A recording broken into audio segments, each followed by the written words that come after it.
El día de hoy compartiremos el cuento de Pocahontas. La hija del jefe Meatan era una joven aventurera y de ano libre. Amaba la tierra. De hecho, cada mañana desayunaba un plato hondo de tierra roja acompañada con unas exquisitas lombrices ecuánimes robadas al camión que llevaba por destino a la planta de Ronald McDonald y que inauguró recientemente en la veda del río Te Muevo las Entrañas, en las afueras del Reino de Plástico. Pocahontas tenía la capacidad extraña e intransferible de conectarse con los espíritus que vivían en los animales, para lo cual consumía toneladas de estupefacientes que le preveía el conejo ansioso, producto de un fugaz pero fructífero emprendimiento en las artes del tráfico de alucinógenos que yacían abandonados en una vieja casona lindera con el Hospital de las Narices Comilonas. A la joven le encantaba escalar cumbres, bajar por la corriente de los ríos y correr con el viento por los bosques montada en un chimuelo anverso que había perdido la furia por las noches y no podía encontrarla por ningún lado. Su padre, el rey de Plástico, quería que se casara con un guerrero llamado Cocumdildo. Sin embargo, la hermosa joven sentía que debía seguir por otros caminos porque sentía un fuego interno que así lo decía. Un día, Pocahontas fue a visitar a su abuela llamada Laurel. Mi padre quiere que me case con Cocumdildo, pero aunque él es grande, largo, fuerte, viril y venosamente atractivo, no me gusta que sea de plástico, exclamó la joven ante la sorda anciana. La abuela, tras no escuchar atentamente su preocupación, lo miró fijamente a los ojos y le dijo casi gritando: «Querida Pocahontas, estás ante un momento crucial en tu vida. Tendrás que darte vuelta, mirar a tu alrededor y traerme velozmente la chata si no querés que esta habitación sea decorada por litros de materia fecal en mal estado».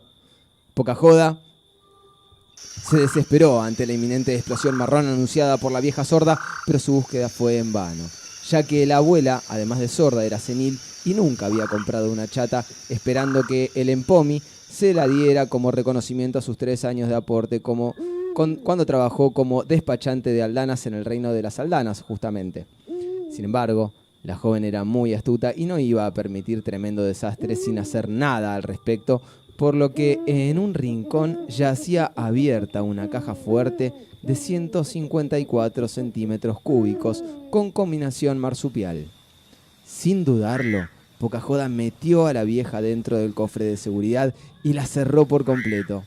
Antes de irse, la carcomió la culpa y se dio cuenta de que no podía dejar a su abuelita así. Le pareció demasiado cruel su accionar. Buscó la agujereadora de doble entrada y realizó 4 perforaciones en la caja fuerte para que su amada abuelita pueda respirar y su conciencia permanezca placenteramente amigable. Su abuela, que era fuente de toda sabiduría y fue en sus tiempos de gloria consultada por las solteras del Valle Impune, tuvo una visión desde la oscuridad olorosa en la que había sido dejada por Pocahontas, quien escuchó a lo lejos el grito de la vieja que advertía: «No mires el chorizo». Un hombre llamado John Smith Apodo, proveniente de la embarcación inconclusa, tocó puerto en la bahía del Salmón Barato y fue recibido por el mismísimo Cocodrilo Travesaño, quien administraba la aduana del Reino de Plástico. Tras una requisa realizada en la embarcación, se detuvo al capitán Smith Apodo y se lo encarceló en la celda de los sauces llorones, obligado a consolarlos de por vida en cumplimiento de la pena por transportar telgopor prensado, material prohibido en los territorios de Plástico. Pocahontas, quien llevaba ese nombre por tener una vida muy aburrida, nunca había tenido un momento de diversión sin verle ni un dedo a Dios ni a Judas. Estaba ante un día histórico en su vida, de hecho el único día interesante en toda su existencia. Detrás de una placa de Durlock, la joven presenció lo que para ella era una cruel injusticia con el marinero sin nombre y decidió intervenir ante el tremendo hecho, encarando directamente al Cocodrilo Travesaño. El reptil la recibió en su despacho flotante, la hizo centrar y le dijo: «Cuéntame, querida Pocahontas, ¿cómo anda tu abuelita a quien quiero tanto?». Nerviosa, la joven se limitó a decir: La abuelita está grande, un poco complicada. En resumen, está bastante cagada la vieja.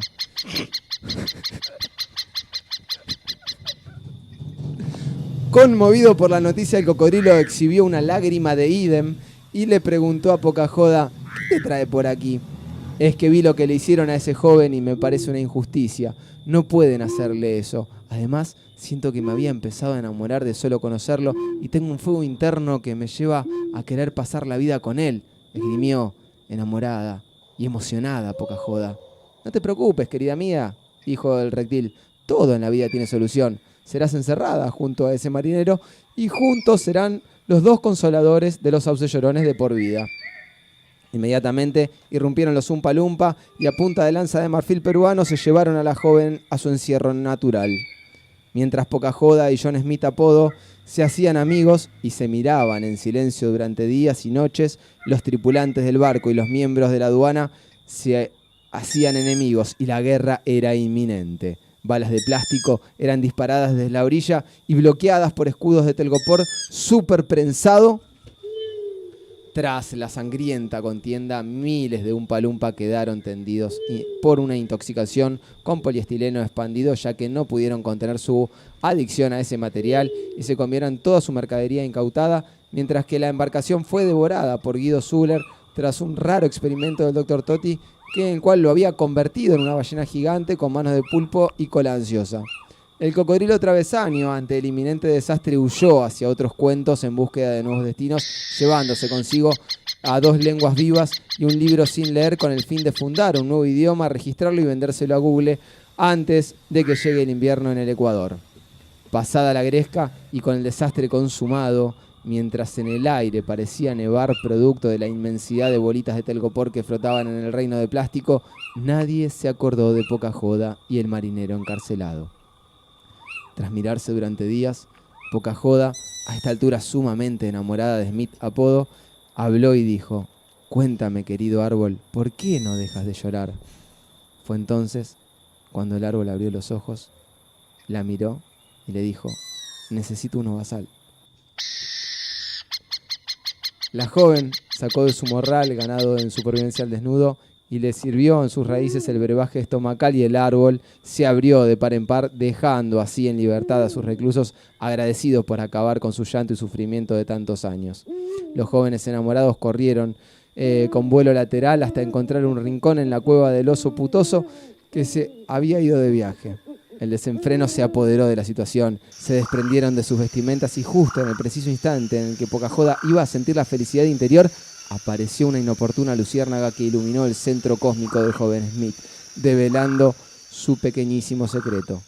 Y Pocajoda no pudo evitar recordar las palabras de su abuelita que le resonaban en su cabeza: «No mires el chorizo, no mires el chorizo», pero lo vio.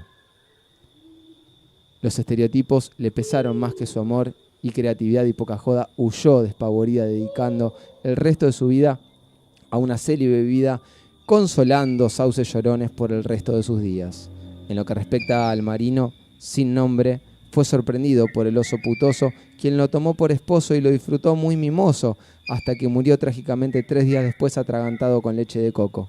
Finalmente, el oso, envuelto en una gran ira, asesinó a Coco y se recluyó para siempre en su cueva y nunca más se volvió a saber nada de él.